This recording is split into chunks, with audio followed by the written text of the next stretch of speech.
ఇప్పుడు ఎలా ఉంది? ఏ సమస్య లేదుగా? మేము ఎప్పుడే ఢిల్లీకి వచ్చాం. రే ఇక్కడ క్లైమేట్ చల్లగా ఉందిరా. నువ్వేం బాధపడకు, తప్పకుండా నెక్స్ట్ టైం మనం వెళ్దాం.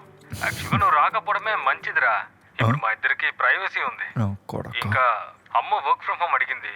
నువ్వు నీ ఈగోని పక్కన పెట్టి తనతో మాట్లాడు, ఓకే? ఎందుకంటే నీకంటూ ఇప్పుడు ఎవరు లేరు, తను ఒక్కదే ఉంది, చూసుకో. ఇదిగో కాఫీ. నా మీద ఉన్న కోపంతో కాఫీ తాగడం మానేకు. నా కోసం నువ్వు వర్క్ ఫ్రమ్ హోమ్ చేయక్కర్లేదు, నాకెవరి సాయం అక్కర్లేదు. నన్ను చూసుకోవడం నాకు తెలుసు. నీకు చేశానని ఎవరు చెప్పారు? ఇంట్లో నాకు కొంచెం పనుంది, అందుకే ఇలా చేశాను. తర్వాత బాత్రూమ్కి వెళ్ళాలా? నేను హెల్ప్ చేయాలా? అదేం అక్కర్లేదు, నేను చూసుకుంటాను. నాకెవరి సాయం అక్కర్లేదు. ఎలాగో పో.